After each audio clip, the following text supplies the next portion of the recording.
What's you guys? Alex chasing back here with a brand new video. Hopefully you're having a great day after your night. If you guys are in this world, as today's video, as you can tell by the title, we're gonna be talking about what I think the Celtics' future is gonna be with the upcoming free agency, with the 4 new rookies we got in the NBA draft, with Kyrie most likely leaving, with what trades we could make, with our young players developing more, what I think our future is gonna be like. That's what today's video is gonna be. Hope you guys do enjoy, and yeah, let's jump right into it. Start off here with our 4 new rookies. We got Romeo Langford, who for some reason decided to wear number 45. Not exactly sure why. He could pick mostly any number. Yeah, the Celtics do have a lot of retired numbers, but he could have picked any number other than 45. Romeo Langford, he may not be playing Summer League, but I think he's a really, really good pickup for the Celtics. He's a young shooting guard who can create his own shot. I don't know what they're going to do, if they're going to try to trade Marcus Smart. Maybe not this year, but next year, if he proves that him, Tatum, and Brown can build a super young dynasty. They might try to move Marcus Smart, or maybe Marcus Smart will have to come off the bench. We'll see what Marcus Smart wants to do. He says he's happy playing any role. A lot of guys have said that. Mostly that doesn't turn out that way. Terry Rozier. But we'll see. Romeo Langford, still young. Don't even know if he'll do anything. But I think a very solid pickup for the Celtics. Then Grant Williams. This guy, his mother's a NASA scientist. His dad, I'm not really sure his dad is, but going back, his mom is a NASA scientist. You listen to the man speak, one of the most intellectual, one of the most well-spoken, one of the smartest guys I've ever seen. Funny story, I was watching the NBA, I was watching their draft interviews. They were all together, and these guys, they already seem like they're wicked good friends. They know each other, they play each other a lot. This guy, Grant Williams, he comes to Boston. The first thing he does, sets up his PS4, calls Carson Edwards. They're playing together in their hotel room. I think that's just really funny. These guys already have such a great bond. They don't even know each other like completely. They've played each other before. Just that's all how they know them. But Grant Williams is a solid guy that has the potential. He says he wants to be the next Kawhi Leonard. I see it. I mean, I don't know if he'll ever be the next Kawhi Leonard, but his game is very similar. They're both mid-range gods. They can shoot the 3 when they're open. Yes, Kawhi Leonard is a superstar, so he can make it at clutch times, and he can make it pretty much any time, but he's not known for his super three-point shot. He's known for his overall fantastic game. Grant Williams has an overall fantastic game. He doesn't look super athletic, but I was watching his draft workout video. He's so explosive. He gets up there quick, jams it, puts it up for a layup. He also is, like I said, mid-range, dead-eye, can shoot the 3 when open. Hopefully he works on that a little bit more. Maybe the next Kawhi Leonard right here. He's a little more stocky, but he's lost a lot of weight from when he entered college. He's like 280 or something. He lost a lot of weight. Carson Edwards, that was an absolute steal of the draft. Carson Edwards, man, he looks like he could be a really, really solid point guard. He looks like one of the most talented point guards in this draft after our top 3 guys, Ja, Kobe, and Darius. He looks like he could be one of the most talented guys in this draft, and it's definitely at the point guard position. I forget who it was. It might have been Tremont Waters, the next guy I talk about. He was saying, whenever we played Carson, it's like double him at the ball, man. That guy can shoot from anywhere in the court. He's a dead eye. Yeah, he knows where his spots are. He knows how to get to the spots. He knows how to make them from his spots. He's super efficient. He's only maybe 6. He's probably like 6'1", if that. He's a small guard. Celtics obviously like that. They got Isaiah Thomas. This guy is a little taller than Isaiah, and he's watching his college videos, listening to everybody talk about him. I don't know, man. We might not need a point guard in the next few years, but I don't know. We'll be talking about who our future point guard might be later in this video. This will be a pretty long video. It's about the Celtics' future. Tremont Waters. Don't know anything about Tremont Waters except from what I've heard. He's won a few. He was a very solid scorer for his team. I think he averaged like 16 points a game. He also has won a lot of awards in his division or his league in college. I don't really know what he'll do. If anybody's on the G League, I have these 3 guys right when the season starts. It's probably Tremont Waters. I'm not sure how much we'll ever hear about him, but Danny talks to everybody like they're going to be on the team and they're going to be a super huge piece of this team. So you'll never know what Danny and Brad are going to choose to do. Even Carson Edwards could start in the G League. I do see Romeo and Grant getting more playing minutes as of our situation now than Robert Williams did last year or other prior rookies coming into their first year. Even Jaylen Brown only had 13 minutes. I see these guys getting really, really pretty good sequential minutes. Like Romeo Langford's probably gonna get like 14 plus minutes a game coming off the bench his first year. Then we'll see what he does. Grant Williams will probably be our backup power forward based off if we re-sign more. So I don't know what we're going to do this offseason, but I'll talk about it. I see those top two guys getting pretty solid minutes to help this team grow and develop in our retooling, as our owner says, of the Boston Celtics. Carson Edwards and Tremont Waters, I think that could go either way. If anybody doesn't make it to the G League, it'd probably be Carson Edwards out of those two, but you never know. Carson Edwards is a young guard, smaller, maybe he needs a little more development, we'll see, but he'll definitely be a huge piece of this team someday if we do decide to go that route with him. Now, let's go to the other part of the video. I'm going to go about what our free agents as the Celtics are, like Kyrie Irving, Marcus Morris, those types of guys, and what guys we might acquire based off what I've heard from all different sources. And yeah, let's go. I've already talked about Al Horford in another video. I'll just do it briefly. Al Horford's a free agent. He opted out. He's probably going to another team for a 3 or 4 year contract, wants a lot more money. We already talked about another video. If you want to hear the whole spiel, it was one of the first videos I made when I came back on YouTube, probably about like a week ago. And then Kyrie Irving. Kyrie, at this point, I'd take him back in a heartbeat if he wanted to come back. At this point, he's an egotistic, self-centered, not a team player, piece of crap. Honestly, he can go to any other team. He says he wants to go to Brooklyn. I think in my mind, that team is the same type of young talent as the Celtics.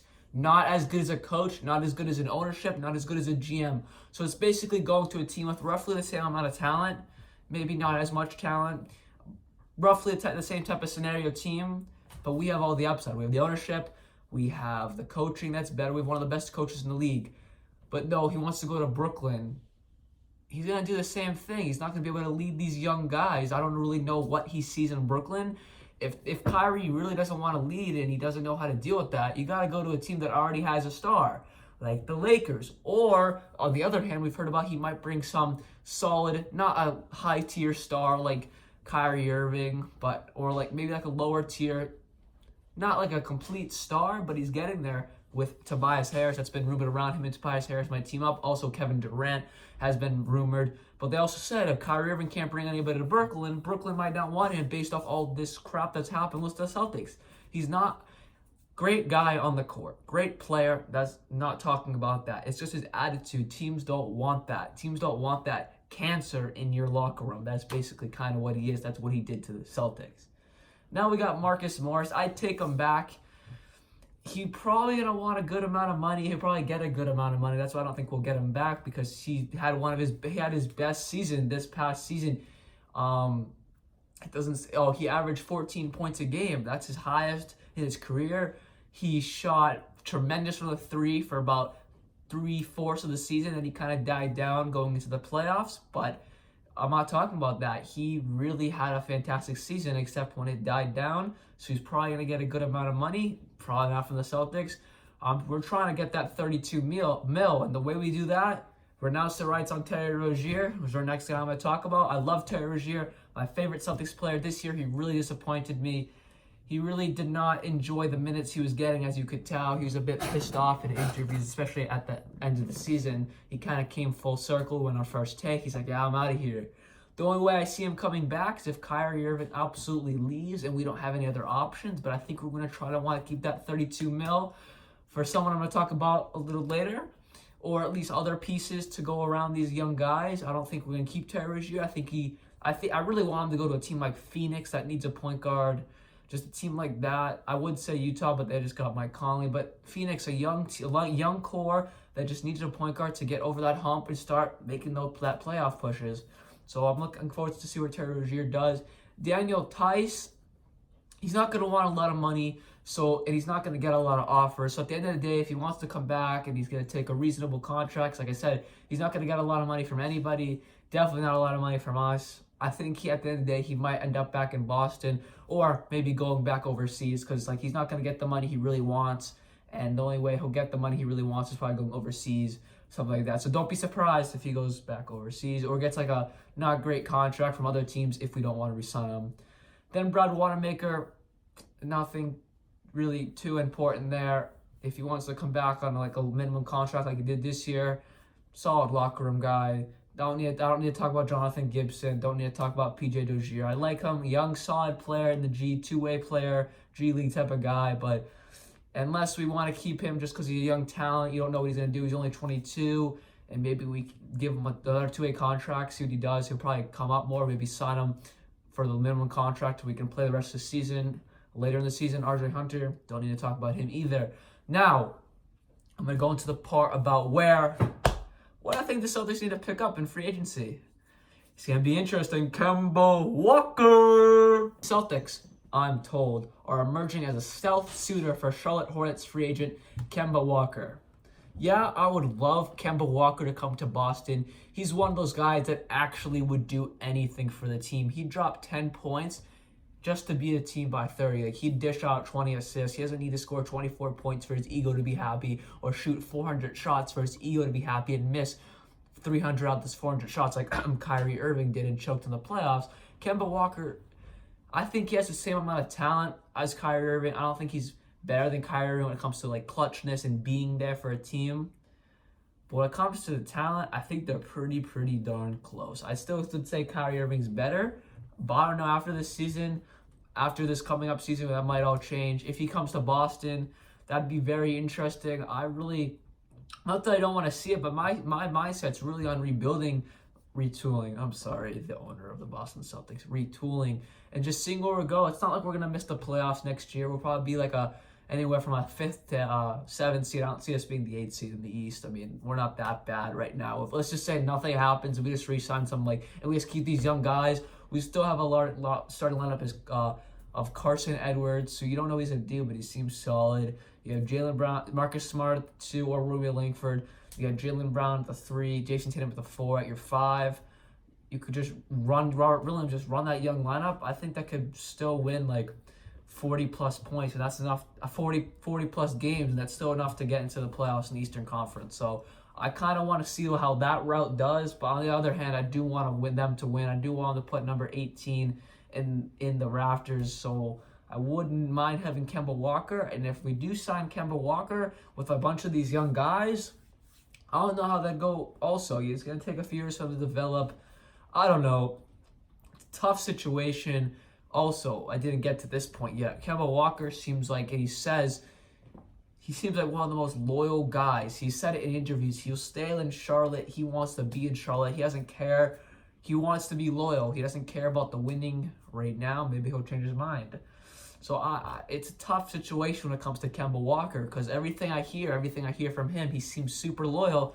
But then there's reports that the Celtics and Mavs are really going to push for him, and they think they have a chance with him. So I really do not know. A few other players that are possibilities of coming to Boston, Ricky Rubio, that hype kind of died down a little bit. As you can see, got the Raptors, very off topic, I just want to see, got the Raptors championship shirt on. I don't know, I just saw it in the camera. I was like, oh, let me say it real quick. Ricky Rubio, I don't really think we need him. He's getting older. So is Kemba Walker, but different type of caliber player. We don't need him. We already have a bunch of defensive guards. We have one of the best defensive guards on our team with Marcus Smart. We need more scoring. That would be what Kemba Walker would bring to the table in Boston. Tough situation when it comes to the Celtics. We do want that $32 million. I've heard other rumors of how we might try to sign DeMarcus Cousins. Boston's a big landing space for DeMarcus Cousins. But I don't really want DeMarcus Cousins. I'm not going to give him $32 million a year when he hasn't even proved himself to be back to where he was. Yeah, he was with the Warriors, but he hasn't really proved himself that he's back to where he once was in Sacramento and on the Pelicans after his terrible Achilles injury. So I really just don't know where this team's going to go. I'm really interested to see if this team is going to go. I'm going to make plenty of videos on when this team decides and the direction it's going to go. They're not going to suck. They're never going to suck on this road right now. It's just more if they're going to try to go to sign some really good players to try to keep pushing where they thought they were last year, or take a step back so in a few years to take 4 steps forward and they're right there again. Like I said, I really do not know. A sneaky guy we might acquire. Been a few rumors, Kevin Durant. You sign him for a big contract. He sits out all season because he's not going to play. You let the young guys develop, become even better. Jason Tatum and Jaylen Brown, Marcus Smart become even better. You let the young guys like Grant Williams, Carson Edwards, Romeo Langford, Tremont Waters get a little better, get used to the NBA. Kevin Durant comes back next season, not this season, but next season. You got some you probably got an 18-plus point score with Jason Tatum. Maybe the same with Jaylen Brown. You got a proven defensive player who can also shoot the ball pretty solid, Marcus Smart. Maybe Romeo Langford comes out, he scores 14 points a game. Kevin Durant comes back, championship contenders. You see guys come back the year after that. You sign maybe a DeMarcus Cousins after his 4-year contract's up wherever he goes. Future's bright no matter what path we take. If we sign nobody, I still think the future's bright because we have so much young talent. We have so many draft picks coming up. We have Memphis's pick, unless it's the #1 pick, which will not be. Really excited to see where this team goes. Now, I'm going to predict with 2 different scenarios what our record will be next season. With the scenario of we keep relatively the same team we have now, we let the young guys develop, I think we're still going to go 49-33 next season. Yes, hold up. These are super, super early predictions. My predictions will probably change 3 months from now when the season starts coming closer and closer and closer. These are wicked, wicked early predictions. So just keep that in your mind. The season just ended like 2 weeks ago. The NBA award show was last night. Congratulations, Giannis Antetokounmpo for winning MVP. Kind of wish I went to James Harden because I feel like he just deserves it more. Man, averaged 30, got 30 on every team, averaged 36 points a game. When do you see that in a lifetime? Like once in a lifetime things right there. Yes, not mad Giannis got it. Absolute beast. He probably has more to come, but I kind of wish James Harden got the back-to-back. Still not mad about Giannis. Anyways, with the scenario, if we just keep the same team now, let the young guys develop, we don't really do much moves. No Kemba Walker, no KD, even though he wouldn't play. Let's just say we do sign KD and he sits out next season. That's part of the scenario. Or we do nothing and keep all the young guys. 49-33. Yeah, that's just pretty sure the same record we had this year. I do think we'll have the same record as we did last year without Kyrie Irving, because Kyrie Irving was a cancer to this team. Really, it pisses me off to say it because he's so good. His attitude's just really not good for the Celtics. Like I said, if he wants to come back and he changes his ways a tad, I'd accept it with open arms. But if he doesn't and he walks out, I'm not going to be mad at him. I mean, I'll be mad at him because I wish we kept him. You know what I mean? Like, either way, don't really care. The reason why I say 49-33, I already said it kind of, but let the young guys develop. Jason Tatum, we know he can play. Jaylen Brown, we know that he can play. Marcus Smart, we know he's there when you need him, and he's always there. Even if you don't need him, he's putting his heart and soul on that court. Carson Edwards, you don't know what he'll do, but he'll probably produce. Romeo Langford, you don't know what he'll do, but he'll probably produce. Danny Ainge is not going to pick bums, guys. Danny Ainge knows what he's doing. He's not picking anybody he doesn't believe in. Like he said, everybody has this much potential. It's just how hard you work and what you do with that. James Young was a classic example. This much potential, didn't put in the work, didn't get there. That's why he's off the team. RJ Hunter didn't get there. I don't know, we signed him to a 2-way contract this year, but he has everybody that makes it to the NBA, any sport. You have so much. You have the highest potential. You have as much potential as LeBron. It's just one of them's got to work harder than the next. Just got to put it out there. When it comes to life, everybody has this much potential. It just matters how much you work for it. You know, there's no such thing as, oh, you're lucky to do that. Yeah, there's luck involved, but there's no such thing as just, oh, it just happens. LeBron, he's there because he worked for it. Jordan's there because he worked for it. Famous people are there because they work for it. Successful people are there because they work for it. It doesn't just happen. Going on a tangent, but just saying, you never know. Romeo Langford could be the next one of the best shooting guards ever. It's just how much you work for it. That's basically what Danny Ainge said in a shorter version. Now, in the scenario, we do sign Kemba Walker. The young guys don't really get to develop as much, but they're still going to play. Jason Tatum comes in, still does the same thing. So it'll probably be Jason Tatum and the Kemba Walker show with Jaylen Brown also as a third option. I'm going to talk about that scenario right now. If we sign Kemba Walker, who says he's a team, well, not really says, but I mean, he did say he'll do whatever he wants, so it proves he's a team player. That's the point I was trying to get at. The young guys get one more year of development from last year. They have a whole offseason right now. Jason Tatum, Jaylen Brown, Marcus Smart. The young guys come in and play a solid roll off the bench. We signed some other, I'm not really going to give anybody, so I don't really know what we're going to do with like when it comes to the bench unit and stuff. But we signed some solid key role players. I see us going, I had to put the math in the calculator, guys, all right? I'm sorry. I had to see what 60 and 62 is. I know something gets to 82, but I just want to double check. All right, guys, math's not my strong suit. I say we go 60 and 22 next season if all that happens. If that scenario happens in some different formula or in some different type of way at all, I say we get in the range of 60 and 22. I think having Kemba Walker, who's not as good as Kyrie Irving, but it's right there, man. It's one day it could be here, the next day it could be there. It's so close. You can't even. The only thing Kyrie Irving has above him is a proven clutch player. Kemba is in Charlotte. He doesn't have much time to be clutch because he's dropping 40. Everybody else is dropping 1. So they're down by 40. He doesn't have much time to be clutch. But I think if he's in the right situation, right opportunity, Boston Celtics around 60 and 22, I think they'll get at. That's if everybody does what they need to. Oh, I forgot. Wow, this entire video till now, I forgot about Gordon Hayward. So let's just say the starting lineup. We got Kemba Walker, Marcus Smart / Romeo Langford. You never know. Gordon Hayward, Jaylen Brown. Man, who would come off the bench? When you start, I guess you could have the lineup of Kemba Walker, Jaylen Brown, Gordon Hayward, Jason Tatum, and whoever your center is. That's not a bad lineup, honestly. I still go with the last record I said with 49 and 33, something like that. I still go at that with Gordon Hayward because, I don't know, he might come back next year and be a lot better. I still go at that record. Then with this scenario, I still keep this. Nothing really changes. I just completely forgot about Gordon Hayward. Excuse me. I have kind of a gut feeling that Gordon Hayward's still going to come off the bench next year, and we're still going to pay his bum ass $30+ million. That's not going to change. So I don't really think much is going to change here. But, oh man, I feel bad. I completely forgot about Gordon Hayward. It didn't really mess up the video because I got everything out I needed to. But it kind of just mixed up a few things. Anyways, hope you guys did enjoy this Celtics future, my feelings on their future and kind of how I feel about their draft picks and what's going to go on in free agency. A lot of Celtics and free agent videos coming soon. June 30th. Man, June 30th is when free agency starts. I probably got so many videos that are going to come out. I'm not going to talk about the little things like Evan Turner's got traded for Kent Bazemore. Does that matter? No. Am I going to make a video on it? No. Am I going to spend 5 seconds on it right now? Yes. Is that enough?